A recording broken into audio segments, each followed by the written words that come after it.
bienvenue, willkommen, and all the other languages. Thank you for being with us today. So I'm going to be talking about the art and science of designing emotions. But before I do that, I want to help us connect first to our own emotions in order to be able to understand how to design them. So I'm going to invite you to come through a short guided meditation with me. So I'm going to ask you to think back to an unforgettable experience that you've had.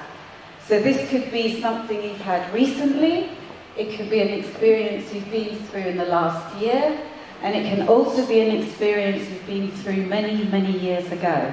It can be a live experience, it can be a digital experience. The main thing is that it was unforgettable. So if I give you a moment to just think of what that experience will be, so I just want you first to select an unforgettable experience. And then when you're ready, I'm going to invite you to close your eyes and wiggle about in your seat so you feel nice and comfortable, and to keep your eyes closed. And I'm going to guide us through 3 deep breaths, and with each breath I'm going to ask you to sink deeper and deeper into that memory of that experience. So if we take a first deep breath in through our nose, 1, 2, 3 through our nose, and then breathe out through your mouth. 1, 2, 3, and just sink deeper with each breath into that memory. And another deep breath in. 1, 2, 3. And a nice deep breath out. 1, 2, 3.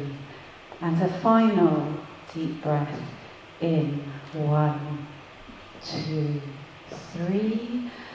And as you breathe your final breath out, I want you to be right there in that moment of that experience. So deep breath out, 1, 2, 3. So now, while you're in that experience, I want you to feel which emotions are coming up for you. Are they positive emotions? Maybe they're more challenging emotions. What range of emotions are coming up for you at the moment? And as you feel these emotions, are there any thoughts that are passing through your mind, coming back to you?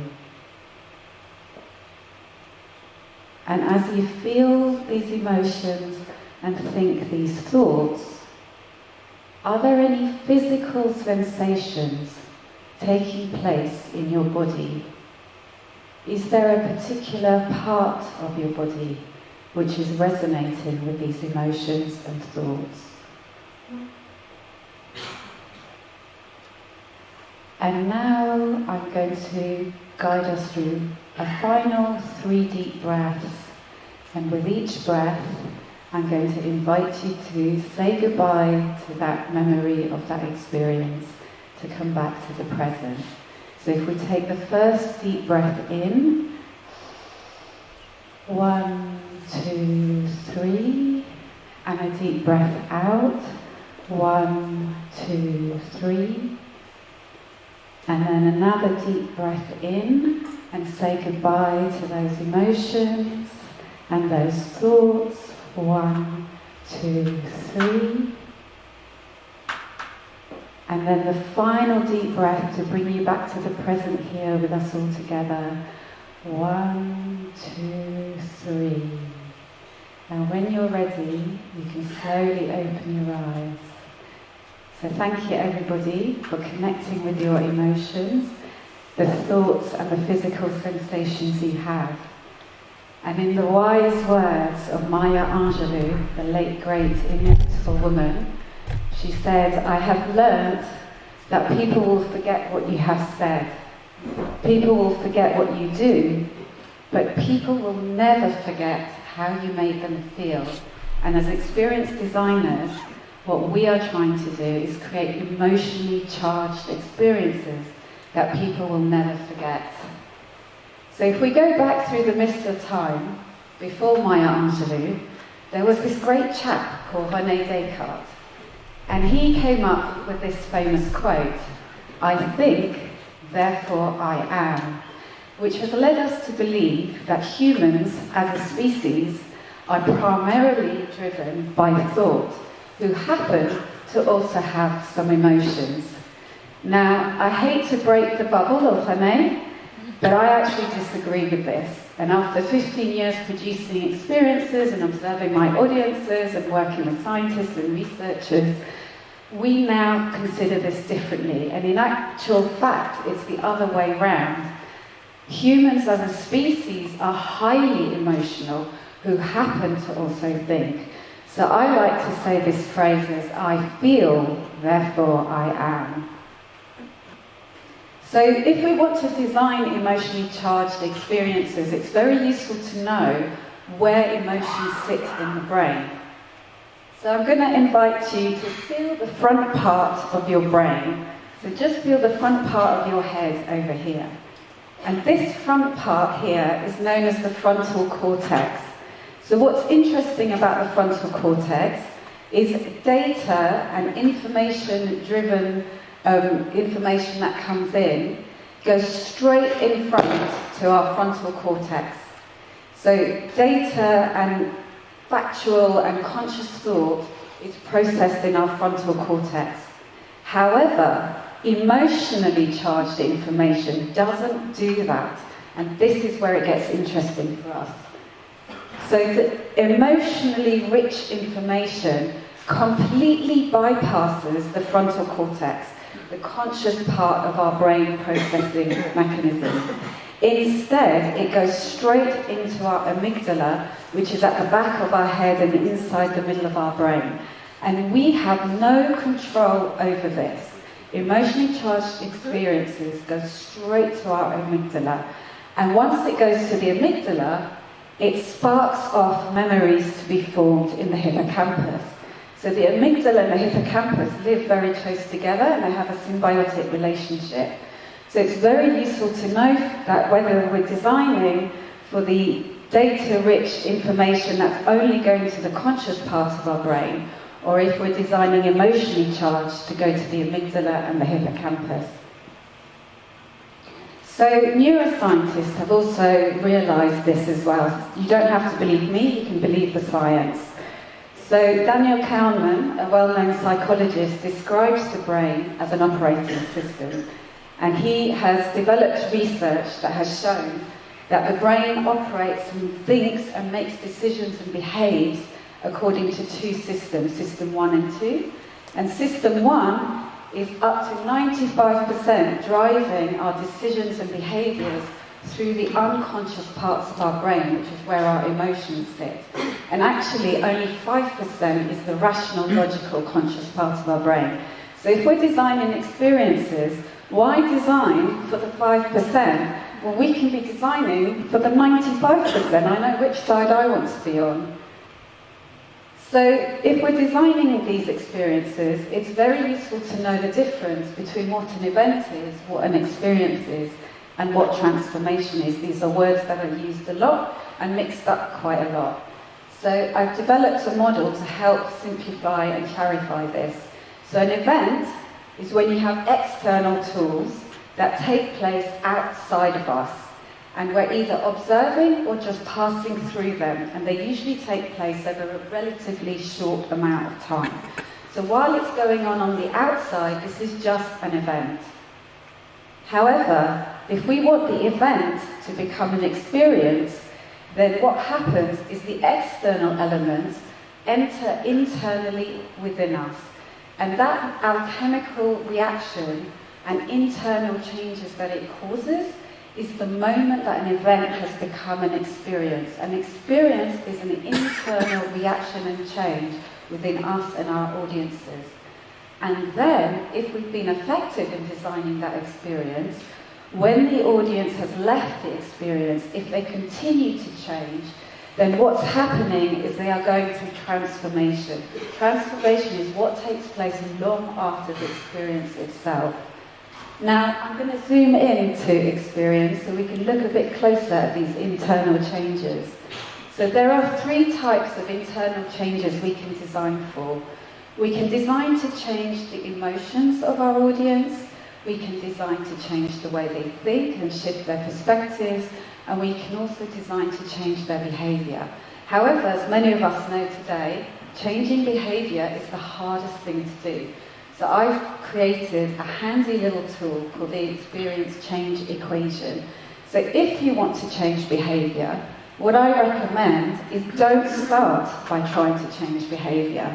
Instead, start by trying to change their emotions, because when you change emotions, people's inner barriers are reduced. Their mind opens up to be more receptive. And later on in the experience, at that point, you can start introducing elements to change their thoughts and shifts in ways of thinking.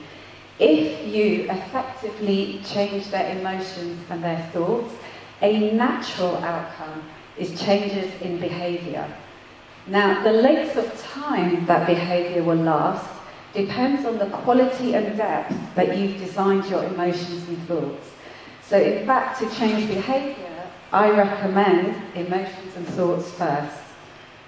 So there is a trend at the moment for designing frictionless experiences that are smooth and comfortable and lead people to feeling happy. However, I'm here to break the frictionless bubble as well, and to recommend friction-full experiences, because feeling happy isn't what makes us happy. In fact, if we are at an experience that makes us feel happy, and then happier, and then even happier, what starts to happen is the happiness starts to become predictable. So instead of continuously going up, we start to plateau. It starts to become monotonous. And then it starts to become boring, and then it starts to dip down. It starts to do exactly the opposite of what we might have been intending. The way that we feel happy, one of the key factors, is as a contrast to other more challenging emotions. It's in overcoming the good pain points as a contrast that leads us to feeling happy. So, as an experienced designer, the skill and art that we practice is finding that sweet spot, that balance between positive and negative emotions to create rich emotional journeys. And neuroscientists have shown that the more range of emotions that are involved in an experience, the stronger the memories that they form. So, emotions are messy, they are complicated, they can be very annoying. But they're also beautiful and poetic, and it's emotions, after all, that makes us human. So I like to think of emotions like the colours on a paint palette. And if we're painting a picture with emotions, why stick to only 3 primary colours when we could instead be using all the nuances and shades of emotions in between? And in 2017, there was some research carried out on emotions, and what the researchers discovered is, although we think of emotions as singular individual emotions that stand alone, they found that actually there are many grades of emotions in between that lead you to the next emotion, and this is also known as emotional granularity. And so I like to compare this to when you're creating colours, and how you have to mix colours together in order to make the next colour. So actually what we have with emotions is there are gradients of interconnectedness which lead you from one to the other. They don't ever stand alone on their own. So I like to compare it to the paint palette, and if, for instance, your primary emotion that you want your audience to leave with is, for instance, love, then what I recommend is unpacking that emotion, find out what the other emotions are within that. So here I've just done an example of joy and trust, but you might find 5, 6, 7 emotions that lead to the feeling of love, and then you just lay them out as stepping stones for a nuanced and rich emotional journey that you lead your audience onto, to feeling that emotion. So to conclude, If we want to design unforgettable emotional experiences, let's design for the amygdala so that memories are formed in the hippocampus. And let's use external events as our tool in order to instigate internal experience to take place so that it forms unforgettable memories for the audience to transform long after the experience. And if you want to design to change behaviour, let's start by designing how to change their emotions and then their thoughts. And let's embrace the whole palette of emotions so that you too can become the Claude Monet of experience design. Thank you.